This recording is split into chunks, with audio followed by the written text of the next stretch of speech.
Hey guys, so I know I'm a little late to the party, but this is going to be my review for the Penguin Season 1, since Matt Reeves said that they are thinking about doing a Season 2, and we're not getting the Batman Part 2 till 2027, so I was like, I watched it a little while ago, but it's still pretty fresh in my brain, so I was like, you know what, let's make a review video for it. So anyway, without further ado, let's begin.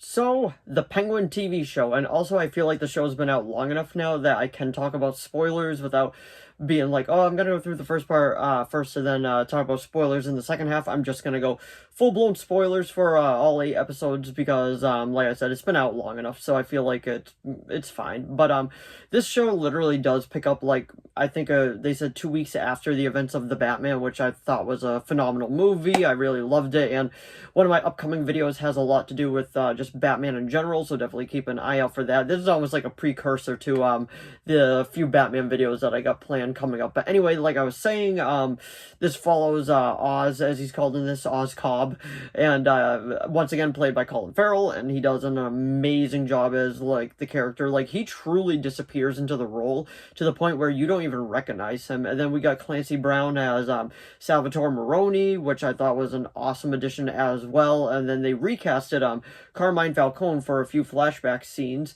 and he's played by Mark Strong, which is a DC veteran, and honestly, I feel like Mark Strong did a great job, and you could even argue if he was a tad bit better than John Turturro, which I honestly, like, I can be part of that debate because I can see it from both sides, but this is pretty much about Penguin's rise to, like, the villainous character that we know him as. Like, we got to know him a little bit in the Batman movie, and then this show really gets to explore, like, his origin, his history, and all that.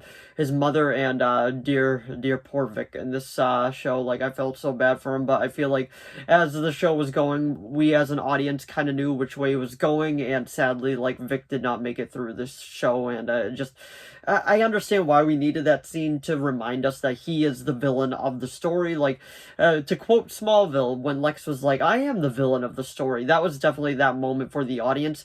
So we got reminded that was like, oh yeah, we shouldn't be rooting for this guy. This guy is despicable. And honestly, like, that was actually, like, absolutely what we needed. And I know there's theories out there, oh, he could be coming back as Zsasz and all that. But honestly, I feel like he was supposed to die in that instant, so we got reminded that Oz is a villain. And I gotta say too, like, I'm gonna be bouncing back and forth a little bit, one of my absolute favorite parts of this was that we got to see him in his comic accurate outfit at the end of the series, and then we got to see the bat symbol light up, and honestly, it felt like a scene out of the animated series, and I absolutely loved that. Like, his classic outfit, like, I was like, this, like, the show is great through and through. Like, there wasn't an episode that I was like, oh, okay. There was a few moments where I was like, oh, I would have done that differently, but I understand that Matt Reeves is going for a very realistic take, so I'm like, you know what? I'm fine with it. Like I was saying earlier, Clancy Brown, he's also a DC veteran. He was in The Flash. He voices Lex Luthor in The Flash, I mean, The Flash TV show. And, he plays Salvatore Maroni in this, and his demise is a bit anticlimactic in my personal opinion, because I feel like they could have done a whole lot more with it. But at the same time, like, I get it. Like, yeah, he's an older guy. Of course, he was gonna end up having a heart attack, getting that kind of, like, just fighting that he was doing. So I was like, you know what, I get it. But honestly, like, this is such a good story. It's 8 episodes. If you haven't watched it, I highly recommend it, especially if you like this one.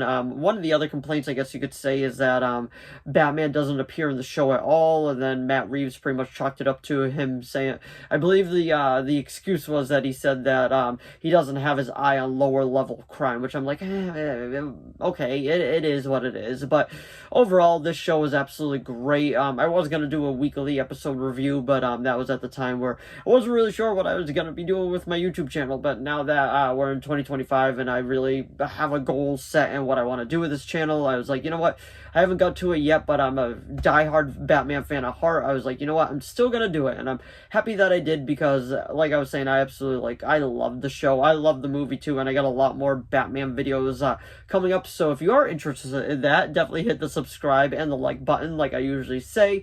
And like I always say, thanks for watching. If I didn't get views on these videos, I probably wouldn't be doing them, and I still get views, so I gotta thank you guys. Like, absolutely thank you 100%, because like I was saying, I wouldn't be doing these without you guys. And if you saw the Penguin TV show, let me know what you thought of it down in the comments below. Did you like it? Did you love it? Did you hate it? And I know I usually just do rankings for movies, but for season 1 of the Penguin, I would probably give a I would give it a 9 out of 10. That's how much I enjoyed this TV show, and it is so good. And it just sucks that we gotta wait till 2027 to see more of this universe. But thanks for watching as always, and I'll see all of you in the next video. Bye.